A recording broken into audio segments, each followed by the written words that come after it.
สวัสดีครับวันนี้ครับติดตั้งการขโมยแมสครับครับเดมอนครับ150 GR นะครับตัวใหม่ล่าสุดนะครับเริ่มครับจากการล็อกครับนี่คือล็อกแบบมีเสียงนะครับคนมาโดนขยับรถเล่นรถเรานะครับก็จะมีเสียงร้องเตือนก่อนนะครับครั้งแรกสั้นๆร้องเตือนก่อนครับถ้าโดนอีกทีนี้ร้องยาวเลยครับทีนี้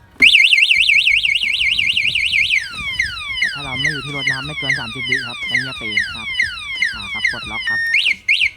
ครับส่วนล็อกอีกแบบครับล็อกแบบปิดเสียงครับกรณีว่าไม่อยากให้มีการรบกวนครับคนมาโดนขยับรถไม่มีเสียงรบกวนครับเหมาะกับการจอดในสถานที่ราชการโรงพยาบาลอะไรเช่นนี้นะครับก็คือจะไม่มีเสียงรบกวนครับมีแต่สัญญาณไฟกระพริบอย่างเดียวนะครับให้ดูว่ามีการขโมยทำงานอยู่นะครับครับปุ่มอันนี้คือปุ่มค้นหารถหรือว่าเช็คสถานะรถครับกดแล้วจะมีเสียงจากรถตอบรับจากตัวรถกลับมานะครับเราให้รู้ตำแหน่งว่ารถอยู่ตรงไหนนะครับต่อไปครับเป็นการสตาร์ทด้วยรีโมทครับกุญแจไม่ต้องใช้นะครับกุญแจไม่ต้องเสียบก็ได้นะครับก็สามารถสตาร์ทได้เลยนะครับสตาร์ทรีโมทครับ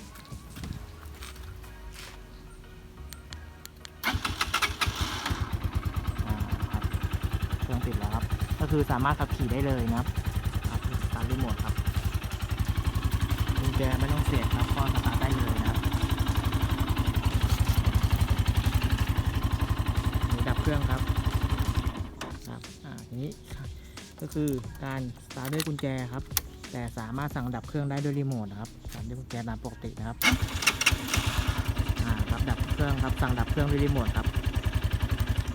เครื่องดับครับอันนี้คือต่อไปครับหัวใจสำคัญเลยคือการถูกโจรกรรมนะครับเมื่อเราล็อกไว้ครับจะล็อกแบบมีเสียงหรือปิดเสียงก็ตามนะครับทำงานเหมือนกันนะครับเมื่อถูกกุญแจผีเหล็กแหลมครับแทงทำลายเบ้าแล้วเราเปิดออนเมื่อไหร่ครับรถก็จะร้องทันทีเลยนะครับและไม่สามารถสตาร์ทติดได้นะครับระบบจะตัดระบบไฟออกนะครับมาดูครับร้องครับสตาร์ทไม่ติดนะครับระบบตัดระบบไฟออกหมดเลยนะครับปิดกุญแจออฟปิดกุญแจมาออฟก็ไม่หยุดร้องนะครับจนกว่าจะปลดล็อกครับรถก็จะเงียบแล้วก็กลับมาใช้ได้เหมือนเดิมครับต่อไปครับอีกกรณีหนึ่งครับคือการถูกจี้ชิงรถนะครับเมื่อถูกจี้ชิงรถนะครับรีโมทต้องอยู่กับตัวเรานะครับ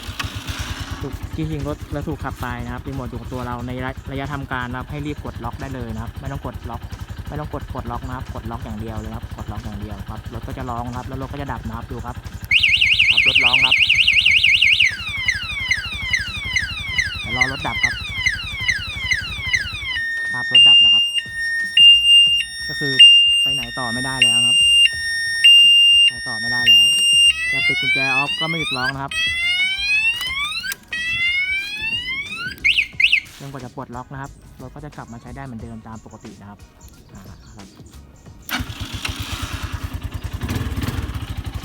โอเคก็เรียบร้อยครับการติดตั้งครับการขโมยแมสครับGPX Demon ครับ150 GR ครับวันนี้ขอบคุณครับ